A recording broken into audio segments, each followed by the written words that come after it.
গৃহশিক্ষক YouTube চ্যানেলে সকল ছাত্রছাত্রীদের জানাই শুভকামনা। এই ক্লাসে আমরা তোমাদের প্রথম অধ্যায়ের ভূগোলের আরও কিছু গুরুত্বপূর্ণ বিষয় নিয়ে আলোচনা করব।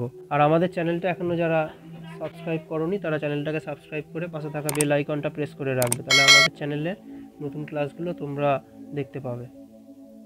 আজ আমরা প্রথম যেটা আলোচনা করব সেটা হচ্ছে প্লাবনভূমি কিভাবে সৃষ্টি হয় সেইটা।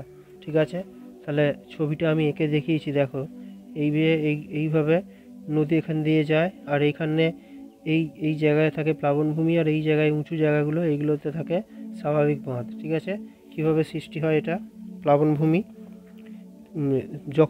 যখন বন্যা হয় তখন বন্যার সাথে নদীর জল কি করে, নদীর জল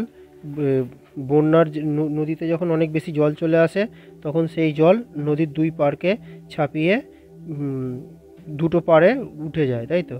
আর বন্যার জলের সাথে যে পলি আছে সেই পলি কি হয়, সেই পলি বছরের পর বছর ধরে এইভাবে জমা হয় নদীর দুই পাড়ে, জমা হয়ে যে সমভূমি তৈরি করে তাকেই বলা হয় প্লাবন সমভূমি। প্লাবন কথার মানে হচ্ছে যে বন্যা, তাহলে বন্যার ফলে এই সমভূমিটা তৈরি হয়, সেই জন্য এটাকে কি বলে, সেই নিয়ে এটাকে বলা হয় প্লাবন সমভূমি। ঠিক আছে, বন্যার ফলে এটা সৃষ্টি হয়।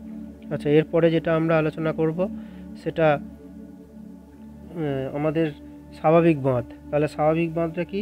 স্বাভাবিক বাঁধ হচ্ছে যে এই যে প্লাবনভূমি যেটা থাকে, এই প্লাবনভূমি আর এই নদী উপত্যকা যেটা থাকে, এই নদী উপত্যকার প্লাবনভূমির মাঝখানে এই যে উঁচু মতো যে জায়গাটা থাকে এটাকেই কি বলে, এটাই হচ্ছে যে স্বাভাবিক বাঁধ। স্বাভাবিক বাঁধ কী করে তৈরি হয়? স্বাভাবিক বাঁধ হচ্ছে যে এই বন্যার সময় নদীতে যখন জল আসে, নদী দিয়ে যখন অনেক জল চলে যায় তার মধ্যে কিছুটা জল আবার নদীর মধ্যে ফিরে আসে। ঠিক আছে, আর বেশিরভাগ জলই নদী দিয়ে চলে যায়। এইভাবে বন্যার সময় এই নদীর সঙ্গে যে জিনিসগুলো, নদী যেগুলো জিনিসগুলো বয়ে নিয়ে আসে সেগুলো এরকম নদীর পাড়ে দুই পাড়ে এরকমভাবে জমা হয়ে যায় এবং এই পাড়টা খুব উঁচু হয়ে যায়। ঠিক আছে, এইভাবে বছরের পর বছর ধরে এই পাড়গুলোর উচ্চতা বাড়তে থাকে। ঠিক আছে, তাহলে এর ফলে এখানে যেটা তৈরি হয় এটাকেই কি বলে, স্বাভাবিক বাঁধ বলে। আমাদের ভারতের গঙ্গা নদীতেও কিন্তু এই ধরনের বাঁধ দেখতে পাওয়া যায়। ঠিক আছে, আর এরপরে কি আছে, এরপরে যেটা আমরা পড়ব সেটা হচ্ছে যে এইটা বদ্বীপ। বদ্বীপ কীভাবে সৃষ্টি হয় সেটাই আমাদেরকে জানতে হবে। বা বদ্বীপ কি? বদ্বীপ হচ্ছে যে নদী যখন মোহনার কাছে আসে, মানে সমুদ্রে বা কোনো সাগরের গিয়ে মিশছে, তখন সেখানে নদী বিভিন্ন ভাগে ভাগ হয়ে যায় এবং নদীর মধ্যে যে সমস্ত জিনিস বয়ে এনেছিল সেগুলো সব জমা হয়, জমা হয়ে বাংলায় বয়ের মতো, মাত্রাহীন বয়ের মতো যে ভূমিরূপ তৈরি হয় এটাকেই কি বলে, এগুলোকেই বলা হয় বদ্বীপ। ঠিক আছে, এবার এই বদ্বীপ তৈরির জন্য কিছু শর্ত থাকে, যেমন কি যেমন হচ্ছে যে নদী যদি এখানে উপনদী যদি বেশি হয় তাহলে সেখানে বদ্বীপ গড়ে ওঠে। নদীর যদি খুব বেশি লম্বা হয় তাহলে হয়।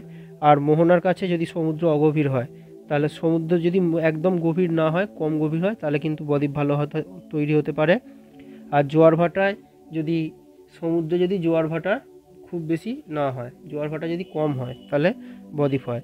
আর সমুদ্রের উপকূলে যদি বায়ুর যদি হাওয়ার বয়ে যাওয়ার একটা যদি বেশি পরিমাণে হাওয়া প্রবাহিত হয়, হাওয়া দেয়, তাহলে কিন্তু বদ্বীপ তৈরি হয়।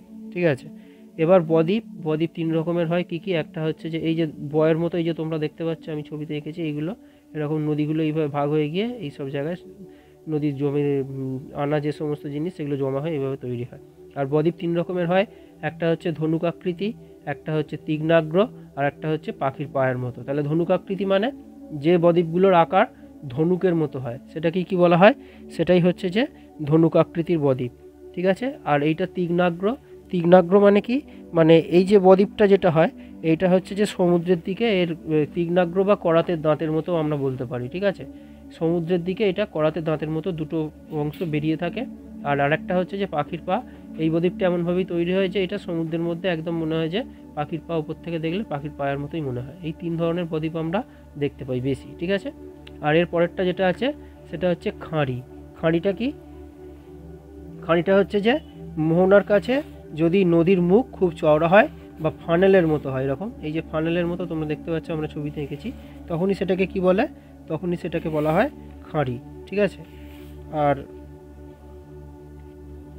আর এখানে কি হয়, এখানে কিভাবে হয়, এটা মোহনায় যদি প্রচুর গভীর হয়, নদী ও জোয়ার ভাটার বেগ যদি বেশি হয়, তাহলে সেখানে কিন্তু কোনো দ্বীপ সৃষ্টি হতে না পারায় তাহলে সেখানে আর নদীতে দ্বীপ তৈরি হতে পারে না।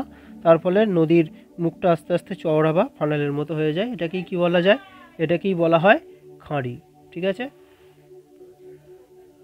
আর আমাদের ক্লাস কেমন লাগছে সেটা তোমরা কমেন্টে অবশ্যই জানাবে। আর আমাদের এই ক্লাসগুলো তোমরা অবশ্যই বন্ধুদের মধ্যে শেয়ার করবে। ঠিক আছে?